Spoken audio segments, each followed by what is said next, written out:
12 साल बहुत होता है। अब हम भगवान से प्रार्थना ही कर सकते हैं कि जिस तरीके से 12 साल में 142 करोड़ आवाम के इसने 12 बजा दिए हैं नरेंद्र मोदी ने। हाथ जोड़ के ऊपर वाले से विनती है, इसको कहीं ठिकाने लगाओ, क्योंकि देश बहुत मुसीबत में पड़ चुका है। नरेंद्र मोदी के बारे में बता चुका हूँ कि अपनी कुकर्णी से ये विश्व गुरु है, अपनी अच्छी करनी से विश्व गुरु नहीं है। मोदी जी ने नेहरू जी का रिकॉर्ड तोड़ दिया। अच्छा, ज्यादा दिन तक प्रधानमंत्री बने रहने का। अरे ये तो बहुत छोटी सी चीज है, मोदी जी ने तो कई बड़ी बड़ी चीजें तोड़ दी। देश का लोकतंत्र तोड़ दिया, युवाओं का आत्मविश्वास तोड़ दिया, हिंदू मुस्लिम के बीच प्रेम तोड़ दिया, देश की एकता, सौहार्द, भाईचारा, सद्भावना सब तोड़ दिया। बात तो सही है। संस्थाएं तोड़ दी, न्याय व्यवस्था तोड़ दी। मोदी जी के बनाए पुल रोज टूट रहे हैं, मीडिया को बंधुआ मजदूर बना लिया, चुनाव आयोग की बैंड बजा दी। कुल मिला के नेहरू ने जो भी कुछ बनाया था, मोदी ने वो सब तोड़ दिया। तो फिर दिनों का रिकॉर्ड कौन सी बड़ी बात है। और जो सबसे बड़ा रिकॉर्ड जो मोदी जी ने तोड़ा है, क्या? वो है कि जनता की उम्मीदें तोड़ दी। अब और क्या रिकॉर्ड बनाना बाकी रह गया। लवणे न भोजन। जैसा कि आप लोगों ने शुरुआत में देखा कि आज का वीडियो कैसा होने वाला है। आज के इस वीडियो में हम लोग बात करने वाले हैं मोदी जी को लेकर। मोदी जी ने 12 साल का रिकॉर्ड तोड़ दिया नेहरू जी का प्राइम मिनिस्टर बने रहने का, बिना प्रेस कॉन्फ्रेंस किए। तो आप लोगों का इसके ऊपर क्या कहना है, हमें कमेंट बॉक्स में ज़रूर बताइएगा। और मोदी जी के लिए 2 शब्द हो जाए कमेंट बॉक्स में। तो चलिए वीडियो को शुरू करते हैं। मोदी जी को 12 साल पूरे हो गए प्रधानमंत्री के रूप में। इस खुशी में कंगना ने उनके लिए पूजा रखी है, उनके स्वास्थ्य के लिए, उनकी लंबी उम्र के लिए, और वो इसी तरह से आगे जीवन में काम करते रहे। उसने उस पूजा में बनारसी साड़ी पहनी है, 16 श्रृंगार किए हैं, सर पे प्यारा सा गजरा लगाया, गजब की खूबसूरत लग रही है।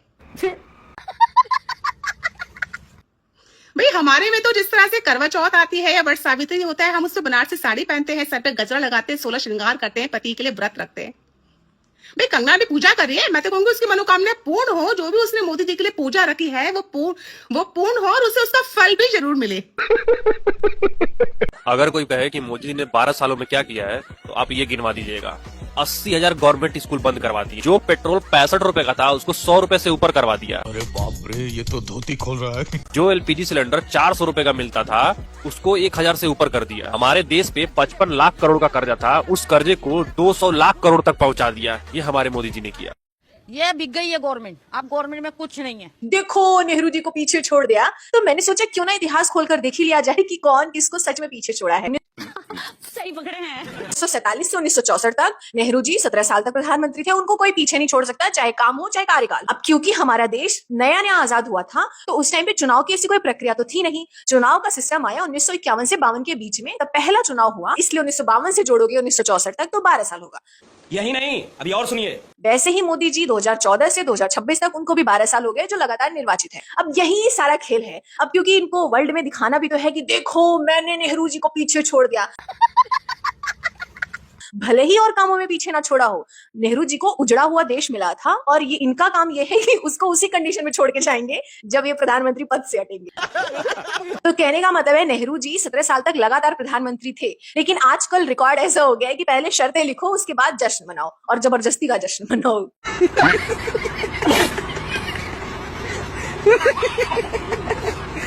अरे चिंता न करो, नेहरू जी का जेल में रहने का 3259 दिन का रिकॉर्ड भी टूटेगा। वो देश के लिए जेल गए थे और ये सड़ानी के लिए जेल जाएंगे। बात तो सही है। और अनभक्तो भूतनी क्यों बड़ा जश्न मना रहे हो? तुम्हारे बाप विश्वगुरु ने 12 साल का रिकॉर्ड तोड़ दिया। नेहरू जी का भाई, नेहरू जी जब आए थे प्रधानमंत्री बने, तो उस वक्त हालात क्या थे? अंग्रेज देश को लूट चुके थे, बड़ी बुरी स्थिति से देश गुजर रहा था। ये बड़ी अच्छी बात कही आप। बहुत बुरे हालात थे, कहीं ना कहीं भुखमरी का दौर था भारत के अंदर। उस भुखमरी के दौर को सही करा है कहीं ना कहीं नेहरू जी ने। मगर जब से महामानव विश्वगुरु आया, इसने विकसित देश को, विकसित भारत को, जो कहीं ना कहीं देश हमारा आगे बढ़ रहा था, उस विकसित भारत को भुखमरी के कंगाल पे ला खड़ा कर दिया। और 90 करोड़ लोग आज 4 किलो चावल, 4 किलो गेहूं पर पल रहे हैं। क्या बात है सर, क्या बात है सर। क्या बात, ये बात है। भुखमरी के कंगाल पे है। शिक्षा, स्वास्थ्य, रोजगार सब खत्म कर दिया। धर्म मजहब के नाम पे आतंक मचा रखा है, दंगे करा रखे हैं, और तो लोकतंत्र और संविधान खतरे में है। तो ये है विश्वगुरु का कहीं ना कहीं कमाल, और निश्चित रूप से देश का कर दिया बुरा हाल। बेशर्मो शर्म करो शर्म। ये है 12 साल। जिंदाबाद भीम, जिंदाबाद भगत सिंह, जिंदाबाद भारत। भारत की राजनीति का स्तर इतना गिर चुका है कि इस पर बात करना भी ना अपनी मनोदशा को खराब कर देना है। बात तो सही है। इतना गिर चुका है ये बीजेपी आईटी सेल कि इसने विपक्ष की बेटी को भी नहीं छोड़ा। उसकी फेक फोटो बनाकर उस पर गलत आरोप लगाते हुए व्हाट्सएप यूनिवर्सिटी पे उसको सर्कुलेट कर दिया है। सब क्या देखना पड़ रहा है। माननीय मुख्यमंत्री योगी आदित्यनाथ जी, मैं आपको चैलेंज दे रही हूँ, अगर आप सच में काबिल नेता हैं तो ढूंढिए उस व्यक्ति को जिसने इस आईटी सेल का इस्तेमाल कर किसी की बेटी का इस कदर अपमान किया है। उसको ढूंढिए, उसके घर पर बुलडोजर चलाइए। यही नहीं, अभी और सुनिए। इस तरह की गंदी राजनीति मत करिए। जब चुनावी वादों की बात होती है तो आप कहते हैं कि हम महिलाओं को आरक्षण देना चाहते हैं, हम महिलाओं का सम्मान करना चाहते हैं, लेकिन अगर वो विपक्ष की बेटी है तो उसे पे कोई भी आरोप लगा सकते हैं, उसकी कोई भी फेक वीडियो बनाकर हम रोटेट कर सकते हैं। क्यों इतना डरे हुए हैं आप लोग? इस स्तर तक क्यों डरे हुए हैं आप लोग? सारा पैसा आपके पास है, सारी पार्टीज के नेताओं को तोड़ तोड़ के अपनी तरफ मिला चुके हैं, अब बेटियों का अपमान करना शुरू कर दिए हैं। क्या बोलूं मैं इस पे? क्या बोलूं क्या मैं इस पे? आपकी शादी नहीं हुई है, आपके अपने कोई बच्चे नहीं है, इसीलिए आपको किसी के दर्द का अंदाजा नहीं है। किसी की बेटी के अपमान करना ना, ये आपको मतलब कहीं का नहीं छोड़ेगा। बेशर्मो शर्म करो शर्म। आप यकीन मानिए, आप सनातन की, धर्म की, संस्कृति की बात करते हैं ना, तो श्राप को समझते हैं, ये श्राप आपको कहीं का नहीं छोड़ेगा। किसी की भी लड़की की फेक वीडियो बना देना, फेक फोटो बना देना, कितना नॉर्मलाइज कर दिया आप लोगों के लिए। आप लोगों के लिए इतना नॉर्मलाइज हो चुका है। जाहिर सी बात है, अगर देश का मुखिया एप्स्टीन फाइल में आ रहा है, उसके बाद भी उसके ऊपर कुछ नहीं हो रहा है, एक्शन हो रहा है, तो जाहिर सी बात है इस टाइप की चीजें नॉर्मलाइज हो चुकी हैं। बात तो सही है। रेप करने वाला संसद में बैठा हुआ है, तो ये चीजें नॉर्मलाइज हो चुकी हैं। आप लोग के हिसाब से तो हम महिलाओं को इन चीजों को एक्सेप्ट कर लेना चाहिए कि कभी भी हमारा अपमान हो सकता है। तो चुनावी वादों के समय आप इस तरह की बातें क्यों करते हैं कि आप लोग महिलाओं का सम्मान करते हैं और महिलाओं को आरक्षण देना चाहते हैं? किसी की बेटी का अपमान करके, किसी की बेटी की फेक फोटो बनाकर उसे रोटेट करने वाले को कभी नहीं माना जा सकता है कि वो महिलाओं का सम्मान करता होगा।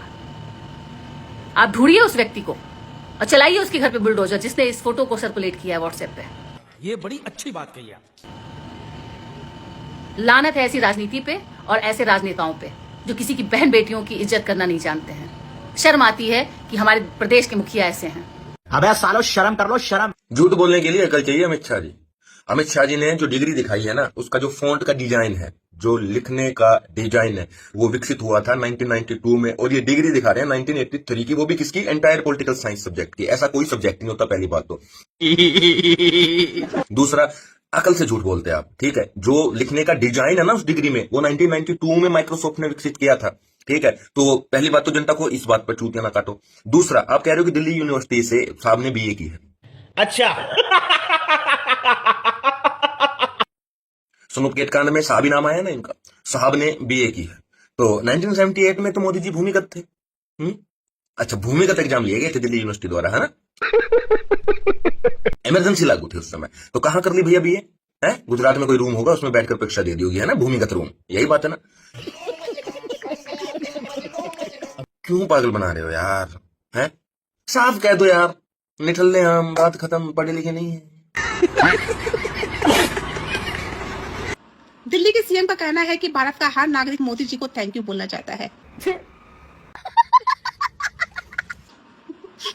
ठंडा नशा कर लिया का मैडम, देश को बर्बाद करने के लिए थैंक यू कौन बोलता है?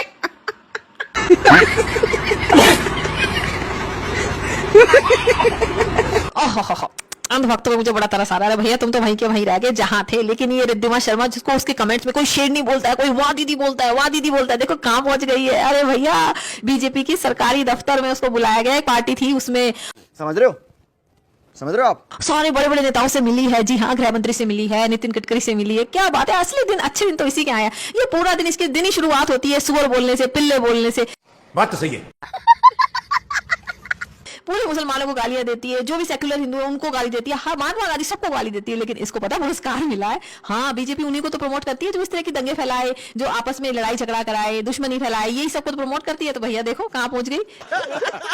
ये तो इसके तो दिन अच्छे हो गए। तुम भाई क्या भाई, तुम्हारे पास ना तो अच्छी सुविधाएं हैं, ना रोजगार है, मतलब अच्छे हॉस्पिटल्स नहीं है, शिक्षा नहीं है, पर तुमने रिद्धिमा शर्मा को चढ़ा दिया भैया, अब वो सितारा बन गई। देखो भाई इसके दिन अच्छे आने वाले, और तुम यूं ही सड़ते रहोगे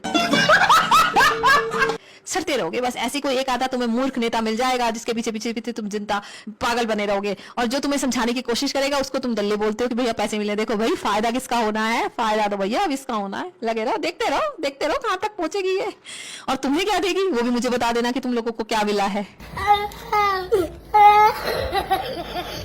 क्या 35 साल की उम्र तक भीख मांगकर खाने वाले आदमी की तुलना एक नामी बैरिस्टर से की जा सकती है? क्या देश को आईआईटी, एम्स, जेएनयू और आईआईएम जैसे उम्दा ग्लोबल शिक्षण संस्थान देने वाले इंसान की तुलना बच्चों के हजारों स्कूल बंद करवाने वाले व्यक्ति से की जा सकती है? नहीं। क्या देश को नवरत्न, मिनी रत्न जैसी सरकारी कंपनियां देने वाले व्यक्ति की तुलना देश की संपत्तियां और कंपनियां बेचने वाले से की जा सकती है? आई एम सॉरी बाबू। क्या अनाज उत्पादन में भारत को आत्मनिर्भर देश बनाने वाले व्यक्ति की तुलना देशवासियों को मुफ्त सरकारी राशन पर आश्रित बनाने वाले व्यक्ति से की जा सकती है? क्या अमेरिका और सोवियत संघ जैसी महाशक्तियों को दरकिनार करके गुट निरपेक्ष आंदोलन की शुरुआत करने वाले व्यक्ति की तुलना अमेरिका के आगे समर्पण करने वाले व्यक्ति से की जा सकती है?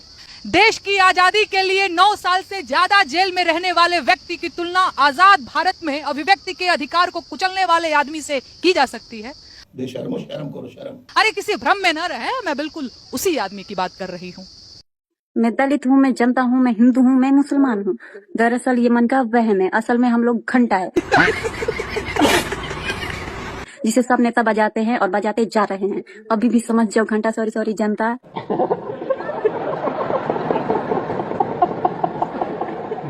हमारे भारत देश में एक अशिक्षित व्यक्ति ड्राइवरी नहीं कर सकता क्योंकि वह सिग्नल को पहचान नहीं सकता, लेकिन हमारे यहाँ अनपढ़ व्यक्ति मंत्री, विधायक, प्रधानमंत्री, सांसद बन सकते हैं। एक दिन अखंड भारत बनेगा। अखंड भारत बनेगा क्या? अच्छा, अखंड भारत में कितने देश हैं? एक मिनट भाई, अखंड भारत में कितने देश हैं? अखंड भारत में कितने देश हैं? कितने आप बताइए? हमको नहीं पता, आप बता रहे हो ना, एक दिन अखंड भारत बनेगा। हाँ, अखंड भारत बनेगा। तो कितने देश मतलब मिलके बनेगा अखंड भारत? है अखंड भारत मतलब क्या है? विश्व में पंचम लड़ाएगा भारत का। अच्छा। इसमें डंका बज रहा है, अभी तो बज रहा है, लेकिन अखंड भारत मतलब क्या, हम समझ नहीं पा रहे हैं। अखंड भारत मतलब क्या? अखंड भारत चाचा भाई 146 देश 146 देश भाई साहब तुम ना बोलो। 146 देश, 146 राज्य में अभी लहरा रहा है। ठीक, कौन है ये लोग, कहाँ से आते हैं? और क्या कहते हैं? ये क्या है? अबे जल्दी बोल, कल सुबह पनवेल निकलना है। अरे रुक जाओ, बोलने दो भाई, बोलने दो। एक मिनट बोलने दो चाचा, एक मिनट बोलवाइए। हमारे देश के इकलौते आदर्श सीएम महोदय के नए स्टेटमेंट सुनिए। नया नहीं, एकदम ताजा उबला हुआ। क्या बात कर रहे हैं? उदाहरण है, याद करना लव जिहाद की घटनाओं को रोकने के आदर्श उदाहरण आप सबके सामने हो सकता है। आखिर धर्मभूषण क्या कर रहे थे, मारी और सुबाव क्या कर रहे थे, वे भी सजान लहर जिहाद के अभियान के साथ हुए थे। श्रीमान योगी जी, मैं आपके आगे हाथ जोड़ती हूँ। 2 दशक से हम सब यही सुन रहे हैं। मंदिर, मस्जिद, राम मंदिर, लव जिहाद, अफजल, अब्दुल, फिर नमाज, सड़क पे नमाज, सिर्फ ये सब। अब 2 दशक हो चुके हैं, आप कुछ नया लाते हैं, आप कुछ नया लाइए। मैं तो कह रही हूँ आपके भक्त भी इससे बोर हो चुके हैं, बस कुछ कह नहीं पाते हैं क्योंकि इधर इन्होंने आपको सपोर्ट करना छोड़ा, उधर बोल नहीं सकती। हो जाएगा, टोपी आ जाएगा, उनको ये चीज का डर है। और वो डर के मारे ना गधे को भी बाप बना के रखे हैं। तो थोड़ा सा देख लीजिए, यूपी में और भी बहुत कुछ हो रहा है। पुल गिर रहे हैं, आए दिन बच्चियां गायब हो रही है, बेटियों के साथ गलत हो रहा है, दुष्कर्म हो रहा है, बेटियां सेफ नहीं है। बनारस की रिसेंट वीडियो में देखा जा रहा है, स्कूल के बच्ची को एक आदमी भरे दोपहर में पीछा कर रहा है और गंदे इशारे कर रहा है। उसकी फोटो भी आ गई है, बुलडोजर चलवा दीजिए। यहाँ तक कि रिसेंटली यूपी पुलिस के एग्जाम के लिए आपके ही यूपी का भर के लोग ट्रेन में अपने आप को भड़के जा रहे हैं। राम मंदिर से पैसे गायब हो रहे हैं और लोग बोल रहे हैं कि चोरी हो गए। मतलब स्वयं भगवान अपना पैसा नहीं बचा पा रहे, सोचिए, और आम जनता क्या बचाएंगे? भगवान का पैसा आपके आपके राज्य में एकदम एकदम आपके राज्य में भगवान का पैसा सेफ नहीं है और जनता का पैसा, तो थोड़ा सा ये सब पे भी ध्यान दीजिए। और आपका माशाल्लाह आपका तो एक्टिंग स्किल हमने पहले भी देखा है।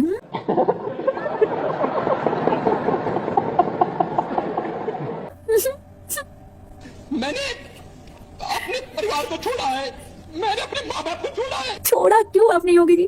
काश आप नहीं छोड़ते माँ बाप को, तो शायद से 2 लोगों का नुकसान होता, आपका माँ और बाप।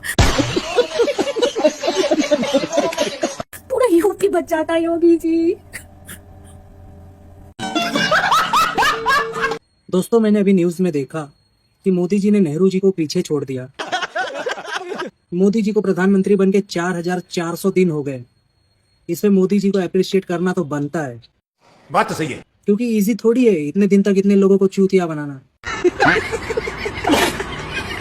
कुछ लोग बोला था कि बीजेपी के नाम पर कुत्ता भी खड़ा होगा तो हम उसको वोट दे देंगे, और सही बात बोला था। अरे बाबा! कुछ कुत्ते खड़ा हुआ और उसको वोट दे दिया। कोई जरूरत नहीं कि कुत्ते 4 पैर वाला होता है, कुत्ते 2 पैर वाला भी होता है।